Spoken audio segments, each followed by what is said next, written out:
সুন্দরপুর গ্রামে কান্তাবাই তার ছেলে সুমনের সাথে থাকেন। দরিদ্র কান্তাবাই নারী মালকিন নন্দিনীর বাড়িতে সাফ সুতরা করা এবং রান্না করার কাজ করেন। তার স্বামী অনেক দিন আগে মারা গেছেন। কান্তাবাইয়ের ছেলে সুমন 10ম শ্রেণীর পরীক্ষা দিতে চলেছে, যে কি পড়াশোনায় খুবই ভালো, আর পুরো পরিশ্রমের সাথে সে মনোযোগ সহকারে পড়াশোনা করে। অন্যদিকে নন্দিনীর ছেলে রাকেশও 10ম শ্রেণীর পরীক্ষা দিতে চলেছে, কিন্তু সে সারা দিন তার মোবাইল ফোন নিয়ে ব্যস্ত থাকে এবং তার বাবা মায়ের কোনো কথাই শোনে না। বেটা, দিন রাত কেন মোবাইল দেখছ? সামনে বোর্ডে পরীক্ষা আসছে। তুমি যদি না পড়ো তাহলে পাশ কি করে হবে? হ্যাঁ বেটা, তুমি যদি না পড়ো তো পাশ কিভাবে হবে? আজকাল তো না পড়াশোনা করেই সবকিছু হয়ে যায়, তো পড়াশোনা করে কি লাভ? ছেলের কথা শুনে রাকেশ এবং নন্দিনী বিরক্ত হয়ে যায়, আর এখন তো তাদের বলার মতো আর কিছুই থাকে না। কিন্তু অন্যদিকে কান্তাবাইয়ের ছেলে সুমন সারাদিন খুব কষ্ট করে পড়াশোনা করে। মা, আমি অনলাইন টিউশনে ভর্তি হতে চাই, তাই বলছিলাম আমার একটা মোবাইল থাকলে ভালো হতো। কিন্তু বাবা, আমরা মোবাইল কোথা থেকে পাব? যখন আমি এই মাসের বেতন পাব তখন তোর জন্য একটা ভালো মোবাইল কিনে নেব। বাবা, এখন যেভাবেই হোক তোর পড়াশোনা কর। কিন্তু সুমন তা মানতে প্রস্তুত ছিল না। সে তার মাকে বলে, মা, এইভাবে আর হবে না। আমি এখন 10ম শ্রেণীর পরীক্ষা দিতে যাচ্ছি। আমাকে এখন অনলাইন ক্লাসে আরও পড়াশুনো করতে হবে। না, পাবি না, যা, কিচ্ছু পাবি না। একবার বললাম না যে বেতন পেলে ঠিক তোর জন্য মোবাইল নিয়ে নেব। এরপর কান্তা কাজে চলে যায়। ছেলেকে বকাঝকা করে পরে তারও খুব খারাপ লাগে, কিন্তু সে কি করবে? পরিবারের আর্থিক অবস্থা এতটাই খারাপ যে সময় মতো কিছু পাওয়া সহজ নয়। সব কাজ শেষ করে সে নন্দিনীর কাছে যায় আর বলে, ম্যাম সাহেবও বলছিলাম কি যে আমার কিছু টাকার দরকার। কি বললে? টাকা? টাকা কি গাছেতে হয়? না কিছু না মুছিয়ে বেশ তুলে চলে এলো টাকা চাইতে। দেখো কান্তা, মাস শেষে তো তোমার পাওনা তুমি পেয়ে যাও। তোমার কি আদত করেছ মাঝে মাঝে টাকা চাওয়া? যদি কাজ করতে চাও তাহলে করো, না হলে আমি অন্য কাজের মেয়ে খুঁজে বের। ও না ম্যাম সাহেব, আমি এমনটা কখন বললাম? আসলেই আমার ছেলে সুমন অনলাইনে টিউশনে ভর্তি হতে চায়। এর জন্য আমার কিছু টাকার প্রয়োজন ছিল, তাই ভাবলাম আমি কেন না আপনার থেকে চেয়ে নিই। যদি আপনি আমাকে দিয়ে দিতেন তো ভালো, বদলে আপনি আমার এই মাসে বেতন কেটে নেবেন। এই কথা শুনে নন্দিনী আরও রেগে যায় এবং বলে, কি তোমার আত্মসম্মান নেই? আর তুমি বড় বড় হোটেলে পার্টি করার স্বপ্ন দেখতে শুরু করেছ? কান্তা, তোমার পছন্দ হোক বা না হোক, কিন্তু সত্য কথা বলায় কোনো ক্ষতি নেই। তুমি এত পরিশ্রম করে কিছু টাকা আয় করো। যদি তুমি ওই টাকা জমাও তাহলে ভবিষ্যতে কাজে লাগবে। কি দরকার সুমনকে অনলাইনে টিউশন পড়ানোর? এত পড়াশোনা করে কোনো বড় অফিসার হয়ে যাবে। হ্যাঁ, আরে এখানে এত মানুষ বসে আছে, কেউ কিছুই পাচ্ছে না। তোমাদের মতো গরিবরা এত জলদি পেয়ে যাবে? নন্দিনীর কথা শুনে কান্তার খুব খারাপ লাগে। তারপর এক মুহূর্তের জন্য সে ভাবল, হয়তো মেম সাহেব ঠিকই বলেছে। ম্যাম সাহেব, হয়তো আপনিই ঠিক বলেছেন। এইসব আমাদের কপালের কথা নয়। কেন? আমি ভুল বলবো? আমি তো তোমার ভালোর জন্যই বললাম। এসবে ফালতু খরচ করার থেকে ভালো তুমি তোমার ছেলেকে আমাদের এখানে কাজে লাগিয়ে দাও, এতে তোমারও কিছু সাহায্য হয়ে যাবে। আর সে নিজের বাড়িতে চলে যায়। পরের দিন সকালে কান্তাবাই সুমনের স্কুলে যায় এবং প্রিন্সিপালের সাথে কথা বলে। প্রিন্সিপাল সাহেব, আপনার সাথে কিছু কথা পারি? আরে হ্যাঁ হ্যাঁ, কেমন না? সাহেব, ওই আমি বলছিলাম, আমার ছেলে সুমন আর পড়াশোনা করতে চায় না, তাই আপনার উচিত তার নাম রেজিস্টার থেকে মুছে ফেলা। কেন পড়তে চায় না ও? আপনি জানেন আপনার ছেলে সুমন গণিত পরীক্ষায় 100তে 100 নম্বর নিয়ে এসেছে, আর তো হিন্দি আর বাংলা বিষয়টাতেও কোনো কম নেই। পুরো স্কুলেও টপ করে দেখিয়েছে। ভবিষ্যতেও বড় কিছু হতে চায়। এই কথা শুনে কান্তাবাই অবাক হয়ে যায়। কি? সুমন নাকি ক্লাসের টপার হয়েছে? সে আমাকে কখনো বলেনি। এই জন্যই আপনি আমার কথাটা শুনুন। ওর পড়াশোনা একদম বন্ধ করবেন না। প্রথমে দুঃখে তার চোখ দিয়ে জল ঝরছিল, এখন তো খুশিতে তার চোখ দিয়ে জল পড়ছে। এবারও ভেবে নেয় যে যাই হোক না কেন আমি আমার ছেলেকে পড়াবো। এরপর কান্তা স্কুল থেকে বেরিয়ে বাড়ির দিকে রওনা দেয়। তার কিছু মনে পড়ে এবং সে তার পুরনো আলমারিটি খোলে, যেখানে দুটি সোনার চুড়ি রাখা ছিল। কান্তা সেই চুড়িগুলো হাতে তুলে নেয়, আর সে মনে মনে ভাবতে থাকে, আমি এই দুটি চুড়ি বিক্রি করব, এতে আমার কিছু টাকা জোগাড় হতে সাহায্য হবে, আর সুমনের অনলাইন ভর্তিও হয়ে যাবে। বাজারে যাওয়ার সময় সে তার দুটি চুড়ি একটি সোনার দোকানে বিক্রি করে দেয়, কারণ সেগুলো কার কোনো কাজে আসেনি, আর বিনিময়ে সে তার ছেলেকে অনলাইন টিউশনে ভর্তি করায়। সুমনের পড়াশোনাও এখন একটু সহজ হয়ে যায়, একই পরিশ্রমের সাথে পড়াশোনা শুরু করে। আর যখন বোর্ড পরীক্ষার রেজাল্ট আসে তখন সে ভালো নম্বর পেয়ে পুরো স্কুলে নিজের নাম উজ্জ্বল করে। তাই স্কুল থেকে তাকে এবং তার মাকে ডেকে অভিনন্দন জানায় এবং তাকে 1000 টাকা পুরস্কারও দেয়। খুশিতে মা ও ছেলে চোখ দিয়ে জল বেরিয়ে যায়। কিন্তু নন্দিনী যখন এই কথা জানতে পারে তখন সে রাগে লাল হয়ে যায়, কারণ তার ছেলে দীপক ফেল করেছিল। সাহস দেখো তার! বন্ধ করার সত্ত্বেও তার ছেলেকে অনলাইন ক্লাসে অ্যাডমিশন দিয়ে দিল। আর ওর ছেলে হলো পাস, আর আমার ছেলে ফেল। আমার অপমান করে বড় হাসি লাগছে, তাই না? এভাবেই দিন কেটে যায়, আর সুমন 10ম পাশ করে এখন ইন্টারমিডিয়েট পরীক্ষা দিয়েছে। কয়েকদিন পর যখন রেজাল্ট এলো তখন তাকে আবার সফল ঘোষণা করা হলো। সুমন খুশি খুশি রেজাল্ট নিয়ে বাড়ি ফিরতে শুরু করল। কিন্তু যখন সে বাড়িতে পৌঁছালো তখন তার সমস্ত আনন্দ কান্নায় পরিণত হল, কারণ সে দেখতে পেল তার মা বিছানায় অজ্ঞান অবস্থায় পড়ে আছেন। মা, তোমার কি হয়েছে? চোখ খোলো না মা, মা চোখ খোলো না মা। তার মায়ের কিছু হওয়ার আগেই সে দ্রুত তাকে হাসপাতালে নিয়ে গেল।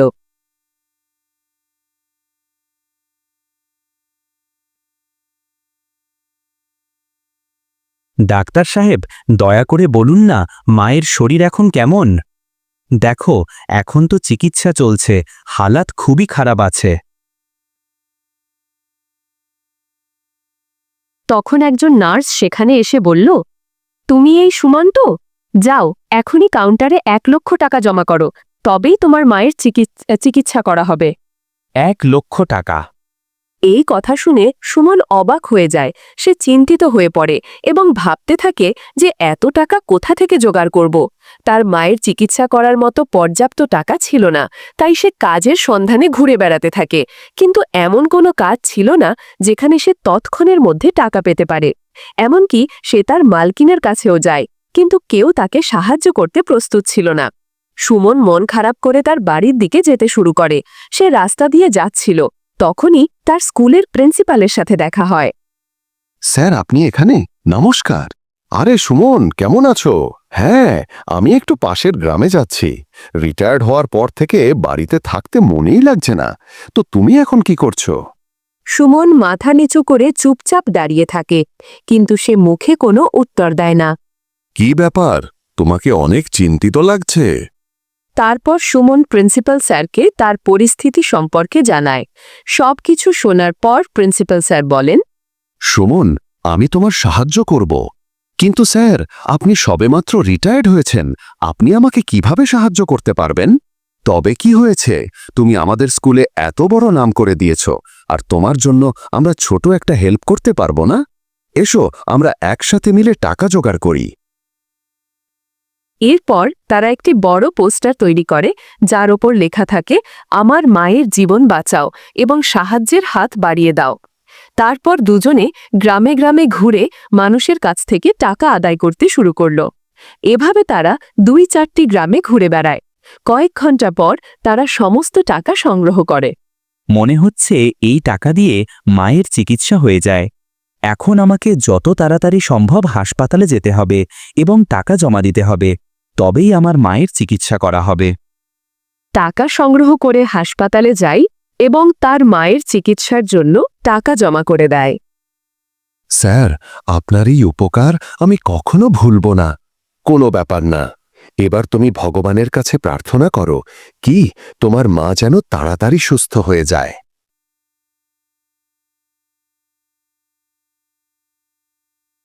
কয়েকদিন পর সুমনের মা পূর্ণ সুস্থ হয়ে ওঠে। মা এখন কেমন আছে ডাক্তার সাহেব? সুমন, চিন্তা করার কোনো দরকার নেই, তোমার মা এখন ঠিক আছে। আপনাকে অনেক অনেক ধন্যবাদ ডাক্তার সাহেব। কোনো ব্যাপার না, এখন তুমি তোমার মাকে নিয়ে যেতে পারো, কিন্তু হ্যাঁ, তোমাকে এখন তার ভালো করে দেখভাল করতে হবে।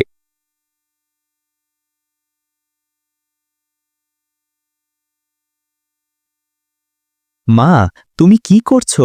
ডাক্তার তোমাকে এখন বিশ্রাম নিতে বলেছে। না বাবা, ভদ্রমহিলা রাগ করবেন, আমাকে ওখানে কাজে যেতে হবে। কিন্তু মা, আমি তো আছি, আমি কাজে যাব। ও মা, আরে বাবা, তোমাকে এখন পড়াশোনা করতে হবে, ভবিষ্যতে তোমাকে অনেক কিছু করতে হবে। আমার সেই দিনটির কথা খুব মনে আছে, যখন তোমার প্রিন্সিপাল সাহেব আমাকে বলেছিলেন, বোন, সুমনকে পড়াশোনা ছেড়ে দিতে বাধ্য করো না, সে পড়াশোনায় সবচেয়ে মেধাবী, আর বলেছিল যে তুই 2বার স্কুলে টপ করেছিস। কিন্তু সুমন তার জেদে অনড় থাকে এবং তার মাকে বলে, মা থামো এবার, ভাগ্যে আমাদের এটাই লেখা আছে। কপাল যখন সাথ দেয় না, তখন আমি আর পড়াশোনা করে কি করব? ছাড়ো এই সব, আমাদের কপালে কথায় যে আমি এত ভাবছি। এরপর সুমন তার মালকিনের বাড়িতে বিষণ্ণ মুখে কাজ করতে যায়। সুমনকে তার পড়াশোনা ছেড়ে কাজে মনোযোগ দিতে হয়েছিল, কারণ পরিস্থিতি এমনটাই ছিল। দারিদ্র্যের কারণে ও নিজের সব শখ ছেড়ে দিয়েছিল, আর মায়ের জায়গায় ও চাকর হয়ে কাজ করতে শুরু করে। তাকে দেখে নন্দিনীর পরিবার হাসতে থাকে। আরে এত পড়াশোনা করে কি লাভ হলো তোর? দেখ আমার ছেলেকে দেখ, না পড়েই কেমন তার বাবার প্রোফাইল চালিয়ে নে। কখনো নিজের অকাত দেখেছিস? কিছু না বুঝে সুঝেই চলে যাস বড় বড় স্বপ্ন দেখতে। তুই জানিস ও যেই থালে খায় তুই সেই থাল পরিষ্কার করিস। এজন্যেই দেখ, আমি তো তোর মাকে আগেই বলেছিলাম কি এখানে কাজে লাগিয়ে দিতে, কিন্তু না, আমার কথাটাই শোনেনি। মেম সাহেবের এত বলার পরও সে কিছু বলে না।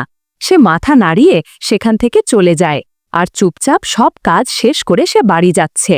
তারপর সে পথে একটি গাড়ি পার্ক করতে দেখে, যার ওপরে IAS লেখা ছিল।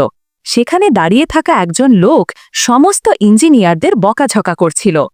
বারবার করে বলছি, তবুও তোমরা কেন বুঝতে পারছো না? যখন সরকার পুরো টাকা দিচ্ছে, তাহলে তোমার একটা রাস্তা নির্মাণ করতে এত গড়বড়ি কেন করো? এটা কি রাস্তা? এটা 1 বছরও টিকবে না। আমাদের জনগণের সেবা করতে হবে। এখানে কোনো লুটপাট নেই, সব কাজ সঠিকভাবে যেন হয়। ভয়ে সব ইঞ্জিনিয়াররা চুপচাপ দাঁড়িয়ে থাকে। ও কিছুক্ষণ মনোযোগ দিয়ে দেখতে থাকে, তারপর জানতে পারে যে ইনি একজন IAS অফিসার। তারপর ও নিজের বাড়িতে চলে যায়। তারপর যখন রাত হয়, না ঘুমিয়ে সুমন সারা রাত ওই IAS অফিসারের কথা ভাবতে থাকে। ও IAS হয়ে এবং জনসাধারণের সেবা করার ব্যাপারে খুবই আগ্রহী ছিল। পরের দিন সে আবার নন্দিনীর কাজের জায়গায় চলে যায়। সুমন কাজ করছিল, কিন্তু তার মনোযোগ তার কাজের দিকে নয়, অন্য কোথাও ছিল। নন্দিনী দূর থেকেই দেখছিল। ও জেনে যায় যে সুমনের ধ্যান কাজের দিকে নয়, বরং অন্যদিকে আছে। ও তাড়াতাড়ি তার সামনে যায় আর ওকে জোর গলায় বকতে লাগে, এ কি, তুই কাজ করতে আসিস নাকি ধ্যান করতে? চুপচাপ কাজ করেলে, না হলে এমন মারব লজ্জায় মুখ দেখাতে পারবি না। ম্যাম সাহেব, আমি কাজে মনোযোগ দেব। প্রতিদিনের মতো কাজ করে যখন ঘর যাচ্ছিল, তখন তার মা তাকে বলতে লাগল, এলি বাবা তুই?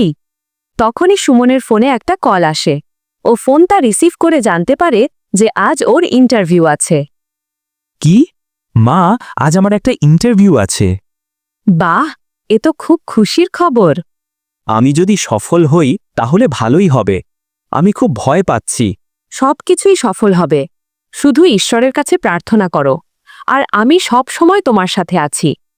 সুমন ইন্টারভিউ দেয়, আর তার কঠোর পরিশ্রম এবার সফল হয়। যখন তাকে জিজ্ঞাসা করা হয় যে এই কঠোর পরিশ্রমের পিছনে কে, সে বলে, আর তা হল আমার মা। তিনিই আমার কাছে সবকিছু। তিনি আমার অনুপ্রেরণা। তিনি আমাকে জীবনের মূল্য শিখিয়েছেন। কেবল তার জন্যই আমি এত কিছু করতে পেরেছি। ইন্টারভিউ শেষ হয়, সুমন বাড়িতে এসে তার মাকে সবকিছু খুলে বলে। কিছুদিন পর সংবাদপত্রে খবর প্রকাশিত হয়, সুমন IAS হওয়ার জন্য নির্বাচিত হয়েছে। চাকরির খবর শুনে মায়ের চোখ দিয়ে আনন্দের জল বেরিয়ে আসে, কারণ তার সব স্বপ্ন এখন সলেছে। আইএএস ইউনিফর্ম পরে সুমন নিজের বাড়ি আসে, তাই কান্তা শুধু তার দিকে তাকিয়ে থাকে। বাবা, আজ আমি খুব খুশি। সত্যি, ঈশ্বর আমাদের কঠোর পরিশ্রমের প্রতিদান দিয়েছেন, আর এই সবকিছুর পেছনে তুমিই একমাত্র। একটা সময় ছিল যখন তাদের দুবেলা খাবার জুটেনি, পড়ার জন্য ভালো বই ছিল না, তবুও কেউ তাদের সাহায্য করতে প্রস্তুত ছিল না।